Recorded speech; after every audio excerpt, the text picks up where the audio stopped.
Em nome de Jesus. Amém. Vocês estão bem? Amém. Que coisa boa, bom ter você aqui. Olhe para essa pessoa que Deus colocou ao seu lado. Olhe para a direita, para a esquerda. Veja quem está mais feliz.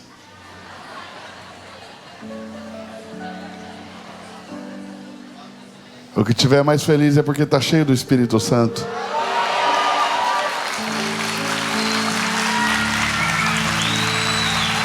E deixa eu te contar a melhor parte. Deus escolheu esse que está cheio do Espírito Santo para pagar o seu almoço hoje.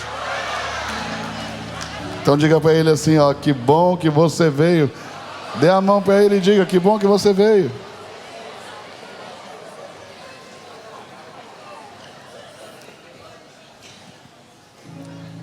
Pessoal, essa manhã eu quero falar com vocês sobre o quarto evangelho.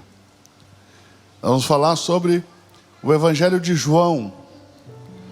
Essa comunidade chamada comunidade joanina é uma comunidade que merece nossa atenção especial pela maneira com que ela surgiu, pela maneira com que esses escritos foram elaborados, pelos desafios pastorais dessa comunidade, também pelas rupturas que ocorreram dentro da comunidade, pelas conversões. Então, é uma comunidade muito rica, muito ampla, na sua visão também teológica, é uma comunidade muito dogmática. Então, é uma comunidade que precisa ser estudada, e nós vamos estudar essa comunidade nesses próximos dias. Eu quero falar bastante nesses próximos domingos sobre esse quarto evangelho. Diferente dos outros 3 evangelhos, esse quarto evangelho, o evangelho joanino, o evangelho de João, né, que nós vamos chamar de evangelho joanino, ele é diferente de todos os demais. E esse texto, ele tem uma cristologia chamada de alta cristologia. Ou seja, então, se nós queremos aprender mais sobre Cristo Jesus, a comunidade joanina é um convite a isso, porque tem uma cristologia elevada, tem uma alta cristologia. Diferente dos outros 3 evangelhos, que são chamados sinóticos, ou seja, semelhantes, cuja cristologia passa por um homem que se torna Deus. No Evangelho de João, essa alta cristologia apresenta um Deus que se faz homem. Então veja, em Marcos, que aparentemente parece ser o texto fonte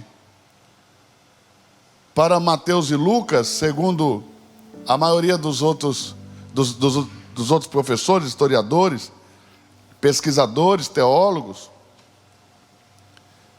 Para mim também parece isso. Mas, apesar de Marcos ser o texto provavelmente fonte dos outros 2 evangelhos, todos eles apresentam Jesus homem. E um Jesus homem que será elevado ao status de Deus. E isso é confirmado na sua ressurreição, na sua ascensão. Mas já em João,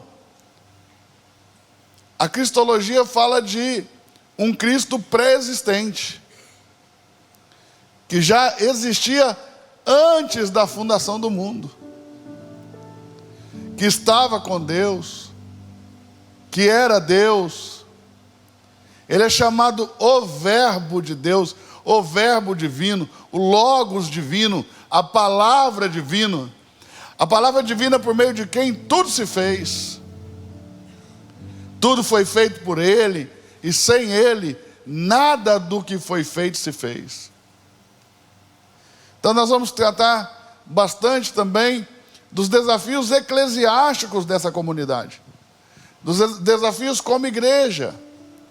Quero falar também um pouquinho sobre a soteriologia, a ideia da salvação, essa doutrina da salvação, que é muitas vezes confundida por nós no Brasil. Ontem eu estava conversando com o Ney, a gente estava jantando com o pastor Guilherme, eu estava dizendo para eles aqui no Brasil, e eles até me perguntou se isso é só no Brasil. Não, isso tem também fora do Brasil, mas é mais acentuado no Brasil. Nós, por causa do nosso moralismo, nós confundimos soteriologia e eclesiologia. Ou seja, nós queremos aplicar os critérios que nós temos para que alguém seja membro ou parte da nossa igreja, como critérios para que as pessoas sejam alcançadas por Jesus e sejam salvas. Consegue entender? Então a gente começa a dizer, olha, não, para você não é salvo. Por quê? Porque você não tem sinais de salvo, você não anda como a gente. E esses pré-requisitos, eles são eclesiológicos, eles são da igreja, eles são pré-requisitos para que alguém se torne parte da igreja. Isso não é soteriológico, isso não faz parte da doutrina da salvação, porque o único pré-requisito para que alguém seja salvo por Cristo Jesus e receba a vida eterna é que ele creia. Mais nada. Ah, mas e se? Não tem se. Se crê, está salvo. Se nunca mais voltar aqui, ainda que ele vai ter talvez muita dificuldade para crescer e amadurecer como cristão, sem ser parte de uma comunidade de fé, mas está salvo. A salvação de Cristo Jesus é poderosa, irmão, e vai além da igreja. Você precisa lembrar que não existia igreja e Jesus já salvava. Entende ou não? As pessoas são alcançadas por meio da pregação da igreja, mas continuam sendo salvas por Jesus. Ah, não é possível, vou falar mais uma vez. As pessoas são alcançadas pela pregação da igreja, irmãos, mas elas continuam sendo salvas por Jesus. É Jesus quem salva, não é a igreja que salva. E Jesus salva, irmão, independente dos nossos critérios. Aliás, eu não sei nem se nós estamos preparados para Jesus enviar para cá essa manhã as pessoas que estão lá fora e que Ele ama.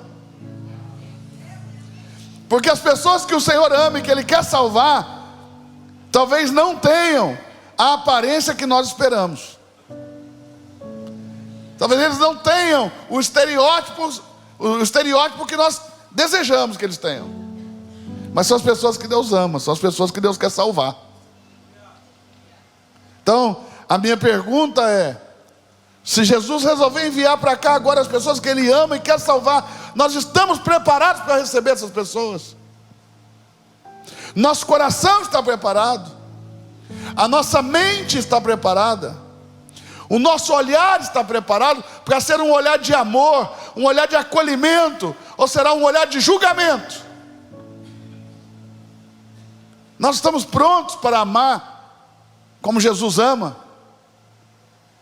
Estamos preparados para amar quem Ele ama? Estamos prontos para acolher as pessoas que o Senhor, quando olha para elas, não vê o que elas vivem agora, mas Ele já vê aquilo que Ele fez e que no futuro vai se manifestar, assim como foi comigo, assim como foi com muitos dos que estão aqui. Se alguém olhasse para nós há alguns anos atrás, jamais diriam que estaríamos aqui sentados. Mas Jesus já nos conhecia, e nos amou, e nos acolheu, e nos tratou, e nos purificou, nos justificou, nos salvou, nos deu vida e vida eterna. Amém ou não amém? Amém. E é disso que se trata. Ser inserido numa comunidade de fé trata-se de não ter empecilhos para chegar a Jesus. Trata de ter facilitado o meu caminho a Cristo. Esse é o papel da comunidade de fé: facilitar o trabalho do Evangelho, trazendo as pessoas para Cristo sem impedimentos, sem barreiras, sem sofismas, sem pré-requisitos. A única coisa que é necessária é que Ele venha. E como diz o texto sagrado, como diz o texto sacro, venha como estás. Mas venha, porque o que importa é que venha, e seja exposto a essa presença, seja exposto a essa vida que nos constrange, essa vida que nos abre o coração, essa vida que nos faz entender que dela necessitamos, pois estamos carentes. Muitos de nós, vivendo vazio existencial profundo, conflitante. E aí, esse aqui é o lugar do cuidado. Esse é o lugar do remédio, né? Mas, preste atenção, você que está chegando. Talvez esse cuidado, talvez esse remédio, ele é aplicado, mas não na perspectiva que você espera. Porque a cada comunidade de fé, creio eu, deu o Senhor uma maneira de aplicar o Evangelho no seu sentido mais amplo, no sentido do cuidado, no sentido do tratamento, no sentido do confronto. Porque o Evangelho, ele é cuidado, não é paparicos. O Evangelho é amor, não é negação da necessidade de transformação. Consegue entender? Quem está conseguindo entender o que eu estou falando? Balança a mão, deixa eu ver se você está aí. Essa hora era muito importante que você dissesse alguma coisa, nem que fosse para disfarçar. Amém, glória a Deus, aleluia, né? Assim, para não me deixar aqui. Quem está conseguindo pegar, gente? Pelo amor de Deus. Glória a Deus por isso. Então, qual é a maneira que o Senhor nos deu a esta comunidade de fé? A qual ninguém é obrigado a fazer parte. Mas uma vez que você faz parte, você precisa de alguma maneira se encaixar. Isso não significa que nós estamos dizendo para você que você tem que concordar com tudo. Isso está querendo dizer só que você não deve discordar daquilo que para nós são valores, princípios, dogmas, ou seja, verdades das quais nós não estamos dispostos a negociar. É assim em toda religião, é assim em toda comunidade. A diferença da comunidade de fé é que o nosso culto é racional, você é livre para pensar, você tem voz para falar. Consegue entender ou não? Então, ninguém quer transformar em você em um crente bitolado, pau mandado. Deus me livre e guarde de ovelhas assim. Quando a gente começou a igreja, que o pessoal ligava até para saber se podia comprar um celular, se o pastor autorizava. Falava, gente, que nível de demoniamento é esse? Que nível de domínio mental é esse que escraviza dessa maneira? O cara um dia me ligou para falar que ia sair de férias com a família se eu autorizava. Eu falei, irmão, você precisa de um psicólogo. Urgente. Fizeram algum mal para você. Um pai de família, irmão. É ele que decide se sai de férias ou não. O que o pastor tem com isso? E eu acabei entendendo. E isso aqui não é nenhuma crítica aos demais pastores, é uma crítica a mim mesmo. Eu acabei entendendo que eu como pastor, tenho que entender que a autoridade que Deus me deu tem um limite. E que eu não devo me envolver ou me meter na vida das pessoas de uma maneira que eu abuse dessa autoridade que me foi concedida. Porque quando você extrapola os limites, isso se vira abuso de autoridade. Tem coisa, irmão, que o pastor só vai falar se você perguntar. Tem coisa que o pastor só vai aconselhar se você pedir o conselho. Porque senão eu vou ter que assistir e entender que você é o único responsável pela sua vida e que você é quem toma as suas decisões, porque Deus te deu esse poder, quem sou eu para tirar?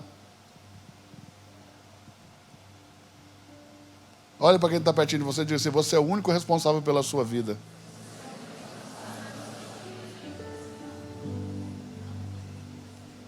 Quem entendeu? Gente, é sério, viu? É só você e mais ninguém. Pode falar comigo? Eu sou o único responsável pela minha vida. E mais ninguém. Pode aplaudir a Jesus por isso?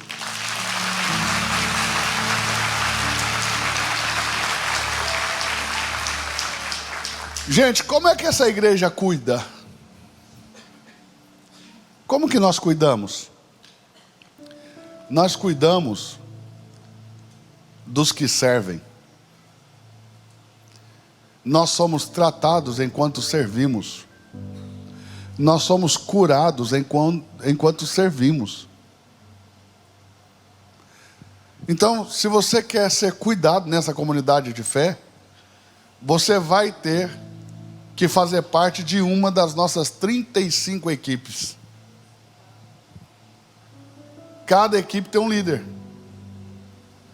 Então a sua proximidade aí desse líder vai ser muito maior do que a sua proximidade com os pastores.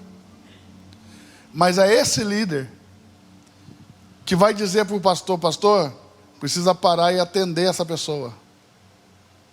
Pastor, precisa parar e atender esse casal. Porque é eles que estão com vocês no dia a dia.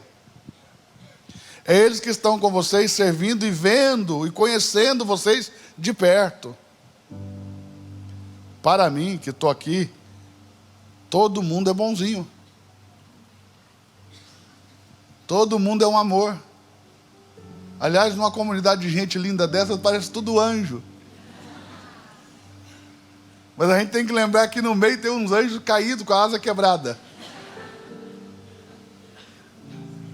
Mas se você quer ser cuidado, você precisa fazer parte de uma equipe. Quantos testemunhos, gente? Dá para trazer aqui esses testemunhos para você ouvir. Das pessoas sendo curadas e transformadas, servindo outras pessoas. Olha, lá na nossa hospitalidade, a Camille sempre traz testemunhos tão incríveis de pessoas que foram servir um café e Deus curou a alma delas. Enquanto nós servimos, Deus nos trata.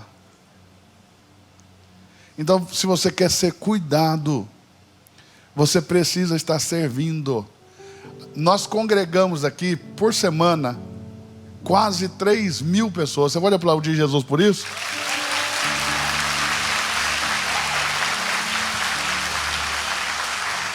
Em 5 reuniões, uma na quinta-feira e 4 no domingo, nós reunimos aqui cerca de 2.800 a 3.000 pessoas por semana.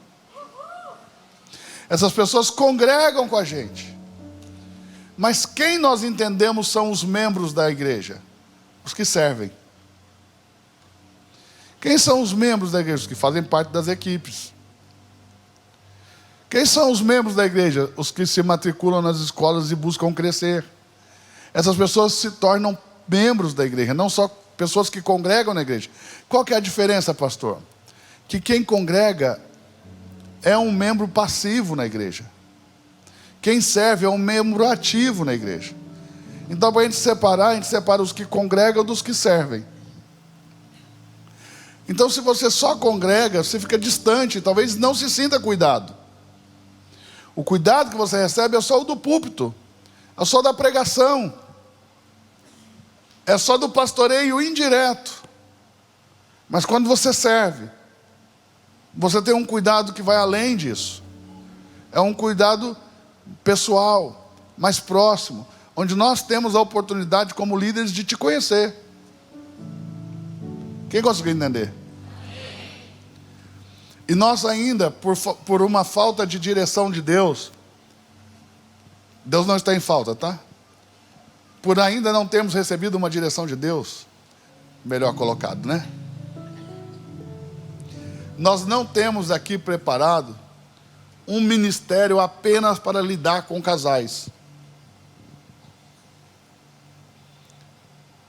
Porque eu entendo que isso é algo muito sério, como outras áreas da nossa igreja são muito sérias. E nenhuma delas deu um passo sem uma direção de Deus.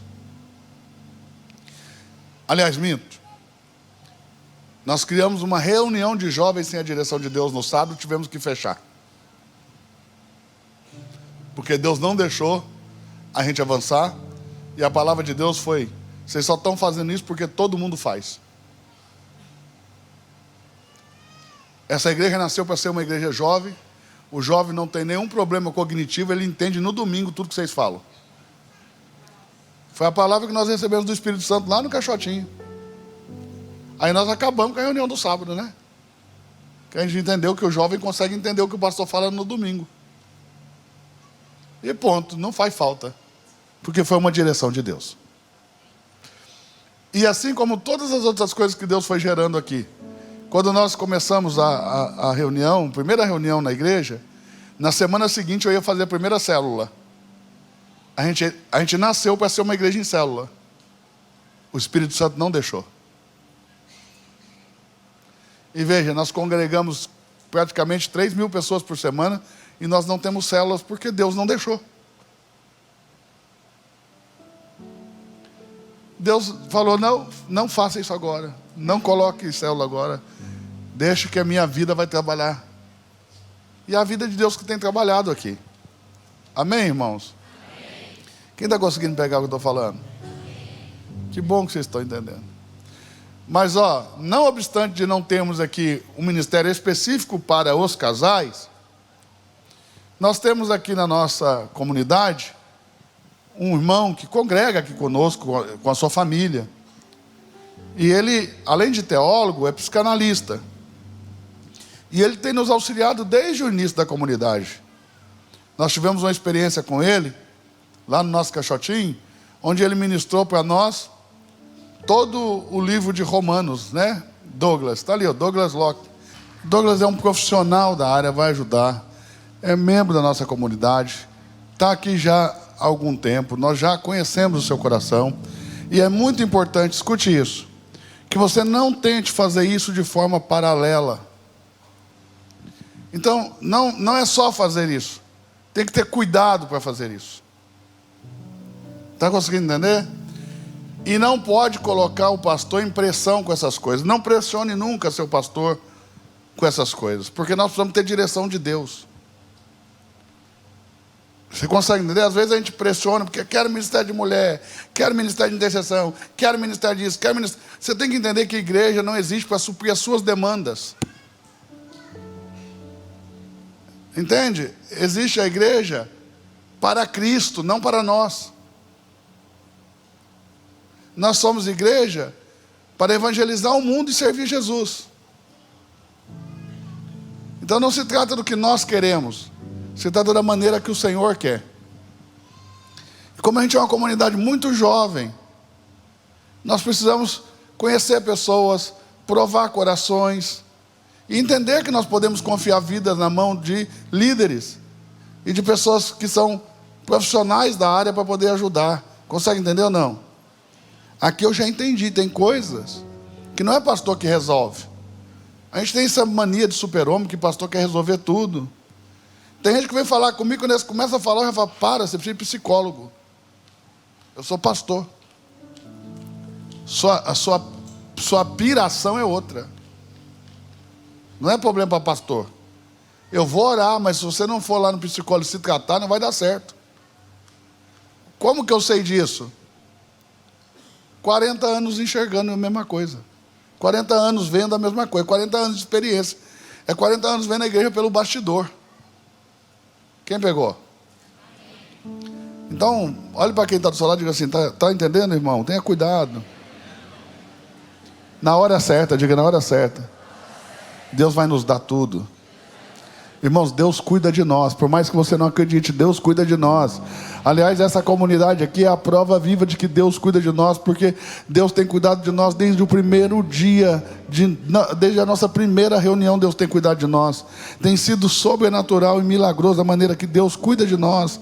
Você não tem noção dos desafios que nós vivemos como igreja aqui, e Deus cuidou de nós, das tentativas de ruptura, das tentativas de divisão, das afrontas, dos ataques. Tudo isso aconteceu aqui já, em 3 anos e quase 4 anos. Faz parte. A igreja aqui do Quarto Evangelho, a comunidade joanina, enfrentou uma ruptura gigantesca no início da igreja, no início da vida da comunidade aqui. Os escritos de João foram escritos aproximadamente no ano 90. Então essa comunidade se desenvolve ali nos primeiros anos, né, da vida da igreja. E esse quarto evangelho também é chamado de evangelho dos sinais, porque nesse evangelho nós temos um relato de 7 milagres que Jesus fez, que Jesus operou. E esses 7 milagres são chamados de sinais. Veja, são muito poucos milagres narrados nesse evangelho. São 7 contra quase 27 narrados em Lucas. Em Mateus, aproximadamente 23, depende da tradução. Então entenda isso aqui. Esses 7 milagres são sinais que foram deixados nesse quarto evangelho, para que a identidade de Jesus fosse sendo revelada. Lembre-se que uma das principais preocupações da comunidade joanina é a alta cristologia. Então revelar o Cristo em Jesus é importantíssimo para eles. Então nós temos aqui 7 milagres, que começa na transformação da água em vinho. Isso aqui é muito interessante, porque isso revela Jesus como um agente poderoso da obra da criação.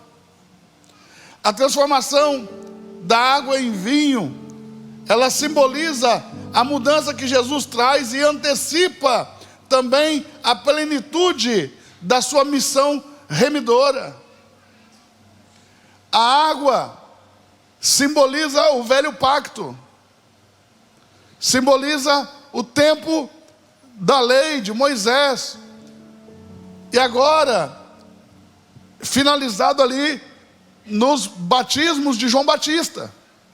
Lembrando que João Batista nunca nasceu de novo. Ele não chegou a nascer de novo, porque ele morreu antes de Jesus ressuscitar.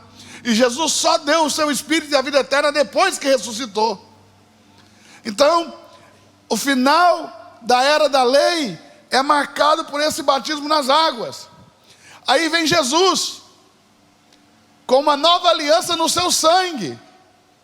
E essa mudança da água para o vinho, de um velho pacto para um novo pacto, de uma velha aliança para uma nova aliança. Quem está entendendo, diga amém. Depois nós temos a cura do filho de um oficial, em João, no capítulo 4. Depois a cura, no capítulo 5, do paralítico que estava junto ao tanque de Betesda, na porta das ovelhas, na entrada de Jerusalém. Agora em setembro nós estamos fazendo uma viagem para Jerusalém. Você está convidado a ir conosco, onde nós vamos em cada lugar ensinando, né? Nesse tanque de Betesda mesmo nós fazemos uma reunião de oração, a gente faz uma pregação, mostra todos os alpendres desse lugar, na porta chamada Porta das Ovelhas. E nós vamos também passar pelo Egito, e vamos fazer o caminho do Êxodo, e vamos parando, e vamos explicando, e dá até para a gente subir o Sinai.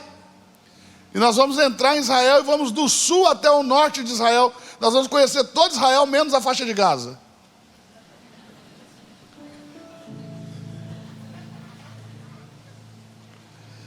Depois nós temos o quarto milagre, onde Jesus alimenta 5.000 homens, está em João no capítulo 6, com apenas alguns peixes e alguns pãezinhos.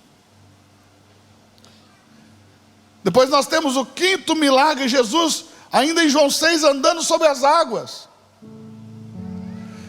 revelando o seu domínio sobre a natureza, reforçando a sua identidade divina.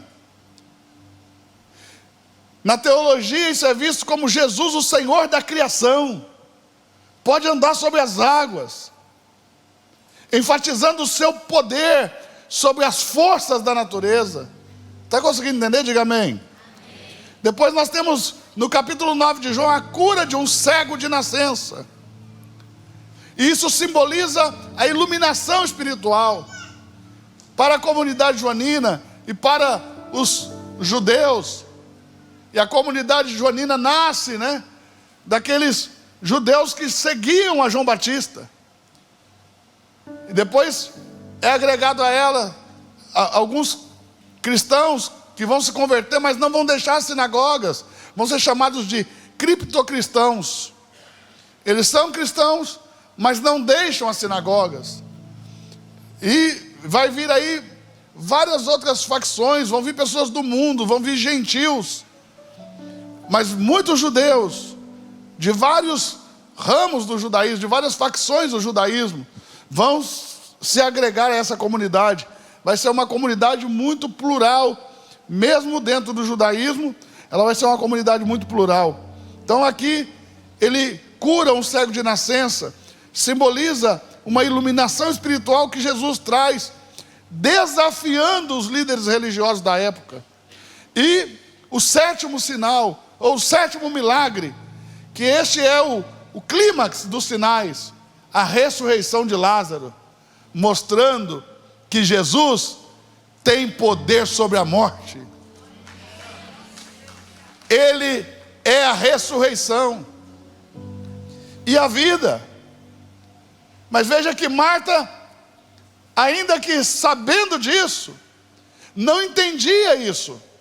Porque quando ela aborda Jesus, ela diz: se o Senhor estivesse aqui, o meu irmão não teria morrido. Aí Jesus diz: Marta, eu sou a ressurreição e a vida.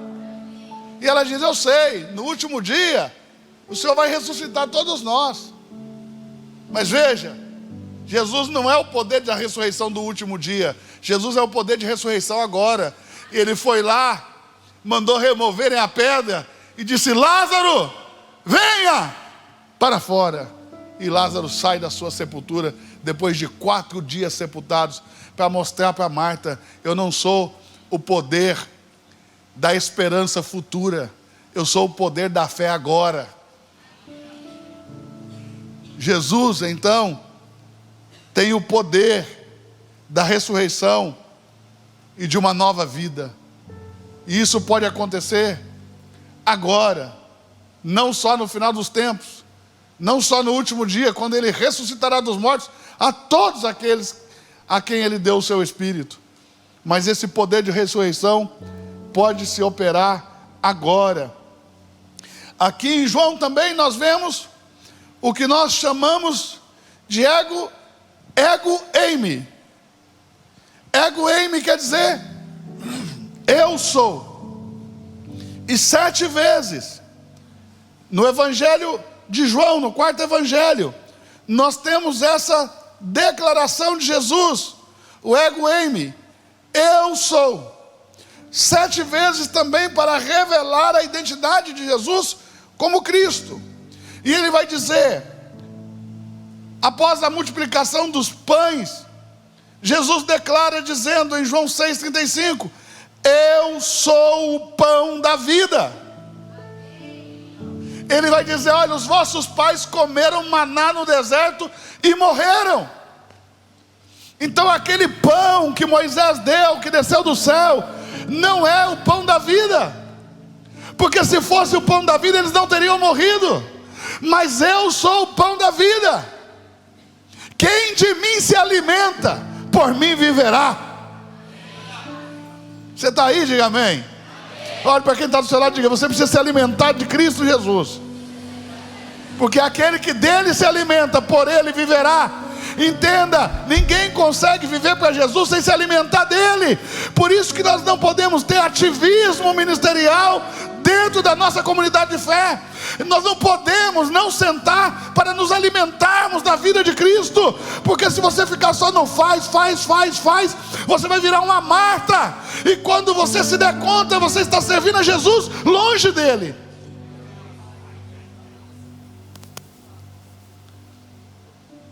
Seguindo com o ego Amy, ele diz, a segunda declaração: eu sou a luz do mundo, João 8,12. Em paralelo com as trevas, né? João traz vários, esse evangelho, o quarto evangelho, o evangelho de João, traz vários dualismos. Vou falar para vocês daqui a pouco. E um desses dualismos é luz e trevas. Jesus é apresentado como a luz que veio para iluminar o mundo, e o mundo no evangelho joanino é quase sempre visto como a escuridão que necessita ser iluminada. Está conseguindo entender? Diga amém. Depois ele diz: eu sou a porta das ovelhas, em João 10, capítulo 10, verso 7. Ele diz: eu sou a porta das ovelhas, no discurso sobre o bom pastor. Jesus é a porta das ovelhas, ou seja, é a porta por onde os crentes entram para encontrar segurança e alimento, pastagem. Aí os crentes estão sendo colocados em analogia com as ovelhas. Está conseguindo entender? Diga amém.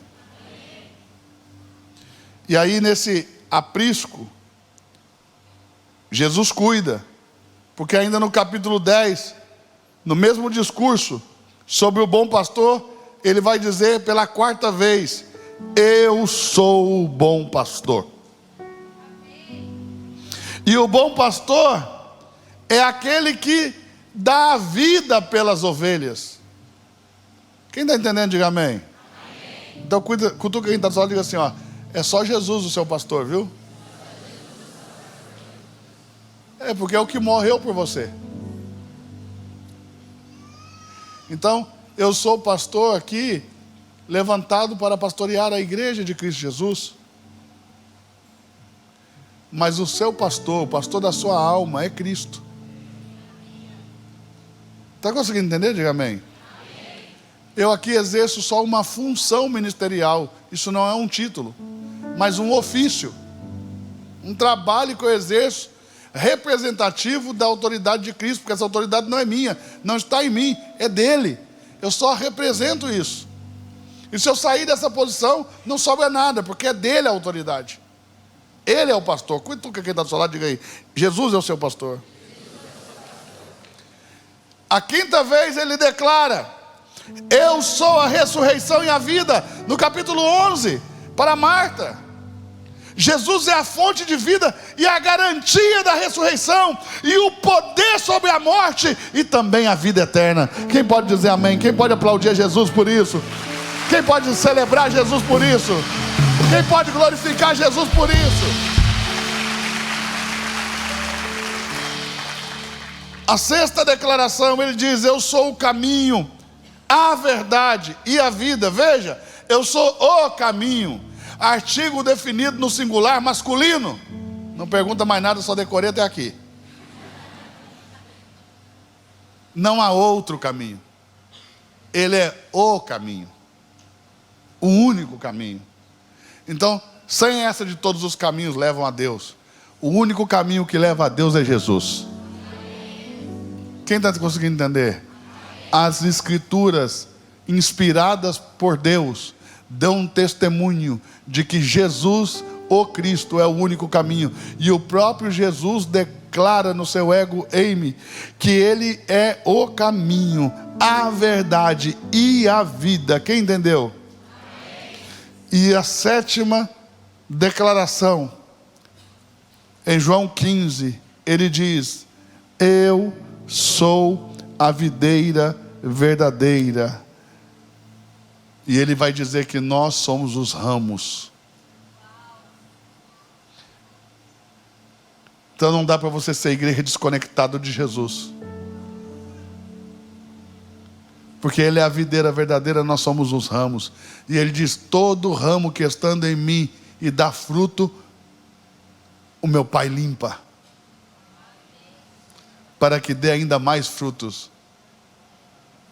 Mas o que não dá fruto, o meu Pai corta e lança no fogo.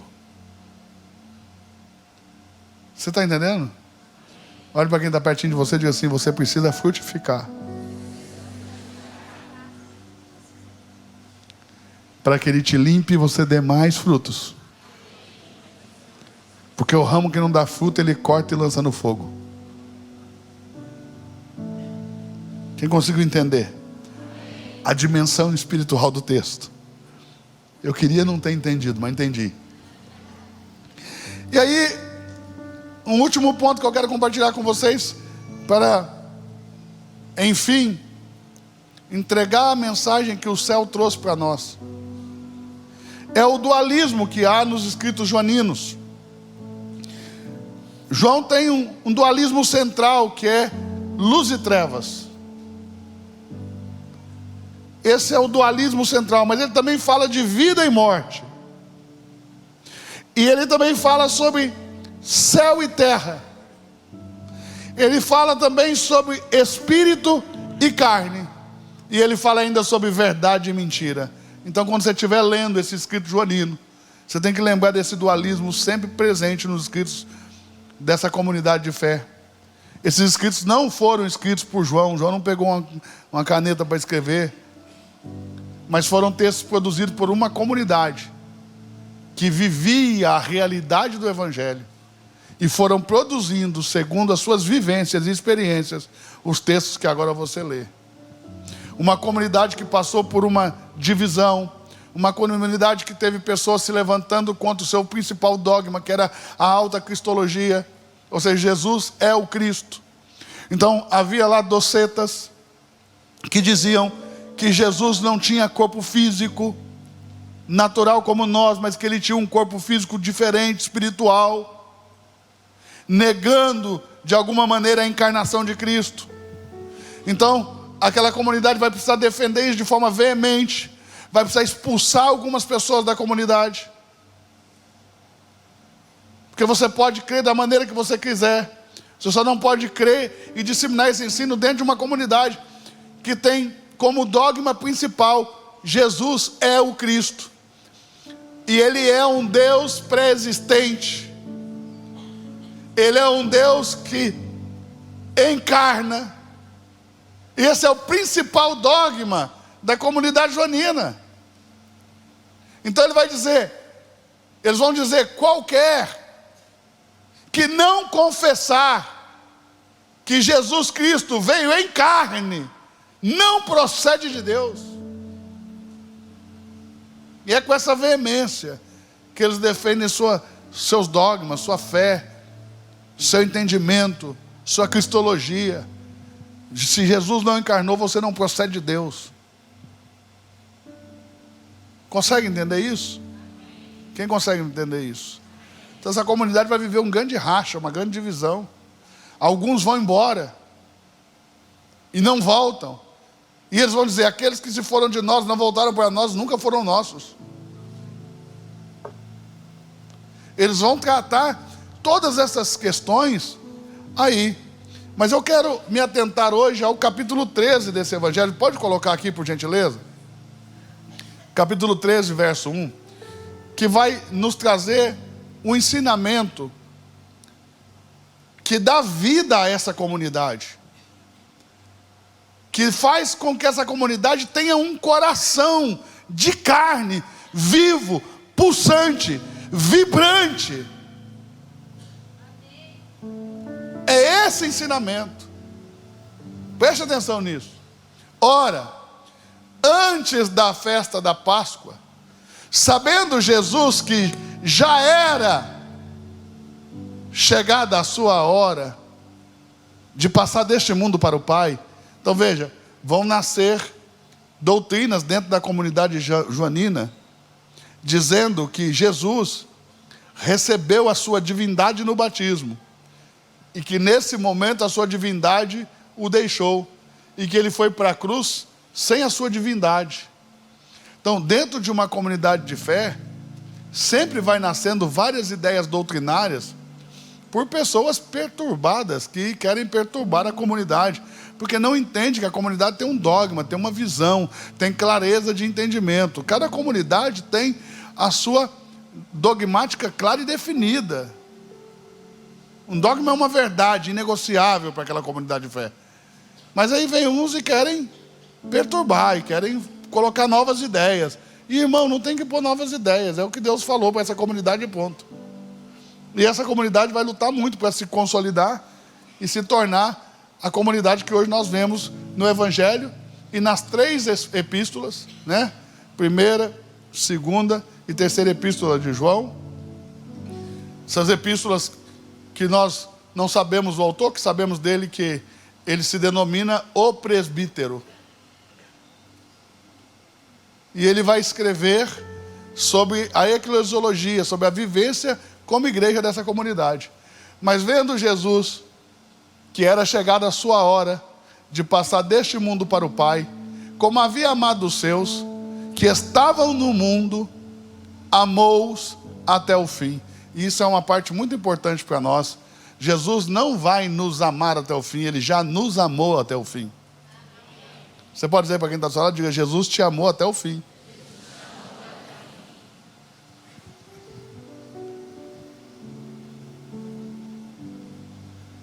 E acabada a ceia, tendo o diabo já posto no coração de Judas Iscariotes, filho de Simão, que o traísse.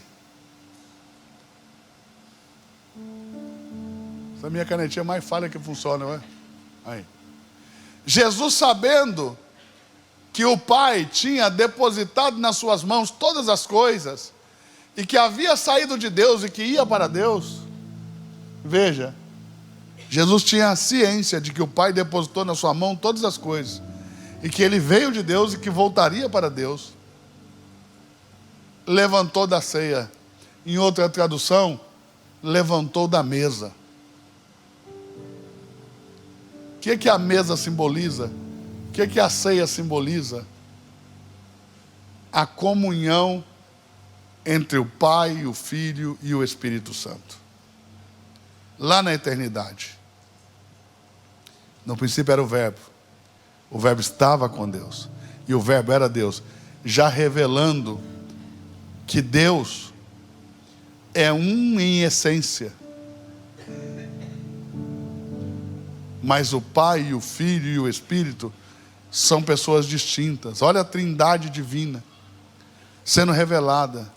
Isso é base para você ser cristão. Para que você seja um cristão, você tem que crer que as 3 pessoas da trindade divina têm a mesma essência, a mesma dignidade. Para você ser cristão, você tem que crer que a salvação só acontece por meio da graça, mediante a fé, por Jesus Cristo, e nenhuma outra maneira.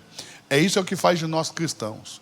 Todas as demais teologias e doutrinas nós podemos discordar. Mas nessas 2, essencialmente, entendo eu, não pode haver discordância, porque senão você não vai ser visto como cristão. É a natureza de Deus e a natureza da salvação. É isso que define que nós somos cristãos. Não podemos errar na natureza de Deus. Nós temos um Deus triuno, mesma essência, mesma dignidade, 3 pessoas. Está conseguindo entender? Diga amém. E a salvação só acontece pela graça, por meio da fé em Cristo Jesus. Não há salvação por nenhum outro caminho. Está todo mundo entendendo? Então ele sai da mesa, é como se ele estivesse deixando, preste atenção, é como se ele estivesse deixando a glória de Deus. E aí ele tira as suas vestes. Ele está se despindo da sua divindade. Quem está pegando? Ele tira as suas vestes ele toma uma toalha de linho, amarra na cintura, ele cinge-se e ele desce aos pés dos seus discípulos para servi-los. Essa faixa de linho que ele amarra na cintura simboliza a sua humanidade. Ou seja, ele deixa a glória do seu Pai, ele se despe de sua divindade, ele se veste de humanidade e se curva para servir os homens. Esse é o exemplo que nos dá vida. É isso que nós fazemos quando nos alistamos em cada uma das equipes da Reino. Nos despimos de tudo para servir. A exemplo de Jesus. Porque o que leva Jesus a ser glorificado sobre os céus, a terra e debaixo da terra, o que dá a ele toda a autoridade no céu, na terra e debaixo da terra, sua fidelidade ao serviço e à missão que Deus lhe enviou. Por isso ele é glorificado. Olha isso. Depois deitou água numa bacia e começou a lavar os pés aos seus discípulos e a enxugá-los com a toalha que estava cingido. Gente, entenda isso aqui. Há nos escritos judaicos uma fala de que você não poderia submeter um escravo judeu a esse tipo de coisa. Esse escravo que era conhecido como escravo de trás da porta, ficava esperando que as pessoas viessem para a ceia, segurando uma bacia para que as pessoas lavassem as mãos. E o que é ensinado nos tratados judaicos? Esse tipo de serviço tem que ser feito por um escravo gentil, não judeu. Não se pode submeter um judeu, mesmo escravo, a tal nível de humilhação. Jesus não só pega a bacia, não só se diminui como um escravo, mas se diminui ao status de um escravo não judeu. E desce ainda mais, porque esse escravo judeu que não pode ser submetido a segurar uma bacia para que os outros lavem as mãos, Jesus, sendo judeu, desce com a bacia aos pés e começa a lavar os pés dos seus próprios discípulos. Ele está descendo como servo até o máximo que se pode descer, para mostrar para você que grande no reino de Deus não são os que têm aparência de grandes, mas são os que deixam tudo para servir.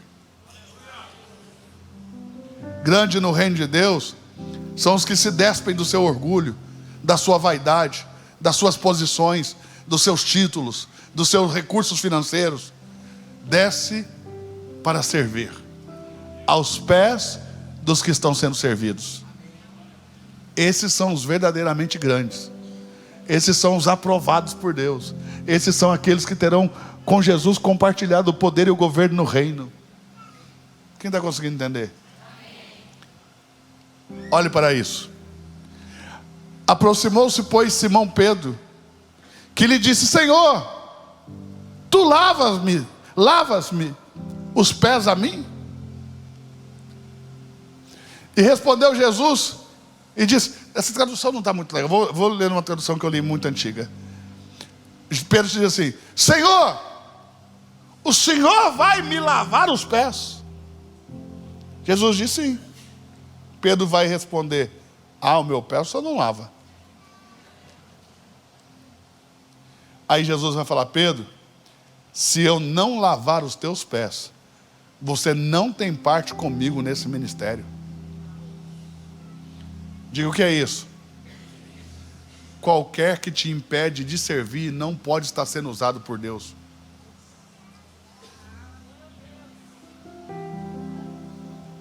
Aí Pedro entendeu a mensagem e falou: então me lava o corpo todo. É que Pedro era esperto, né? Aí Jesus disse: não precisa. Você já está limpo pela palavra que eu tenho pregado. Só é necessário lavar os pés. Consegue entender? Ó. Se eu não te lavar, não tem partes comigo. Aí Pedro respondeu: lava não só os pés, mas também as mãos, a cabeça. Na outra tradução está o corpo todo. Disse-lhe Jesus: aquele que está lavado não necessita de lavar senão os pés, pois no mais todo está limpo. Ora, vós estáis limpos, mas não todos. Porque tinha Judas lá, né? Judas estava lá. Lembra que o texto começa falando que o diabo já tinha colocado no coração de Judas? Então, olhe para quem está do lado desse e diga assim: vocês estão limpos, mas não todos. Sempre tem um Judas. Se Jesus tinha um Judas, imagina a gente.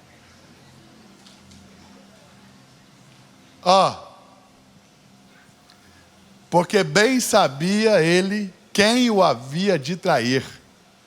Por isso disse: nem todos estáis limpos. Vê aí? Então, depois que lhes lavou os pés, tomou as suas vestes, vestiu-se de novo da sua glória e assentou-se outra vez à mesa. Voltou para a glória do Pai. É isso. Sabendo que veio de Deus, que voltaria para Deus, que havendo amado os seus, os amou até o fim.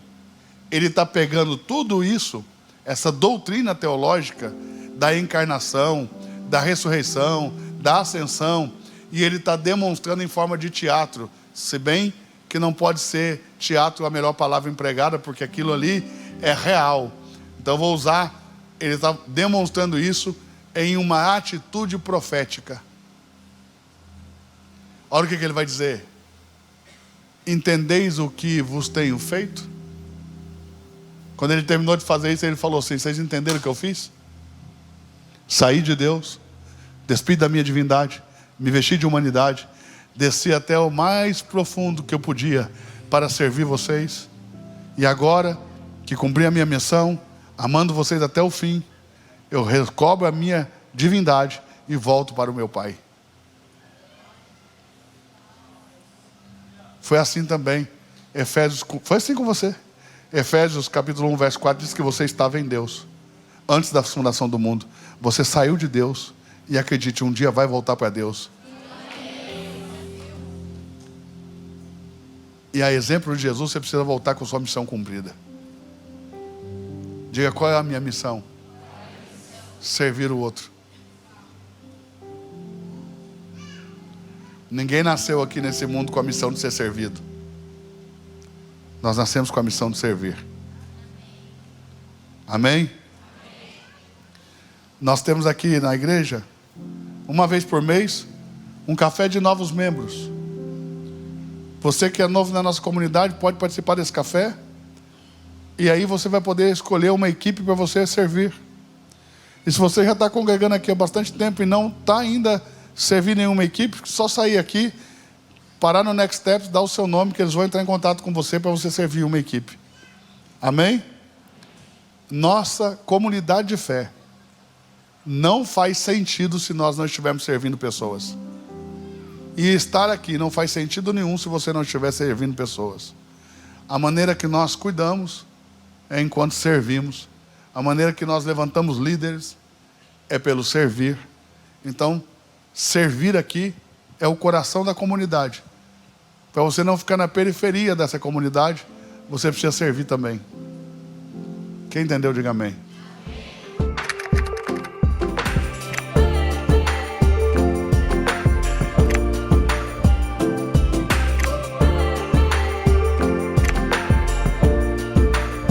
Eu quero que você pare agora, se inscreva nesse canal e faça parte dessa comunidade.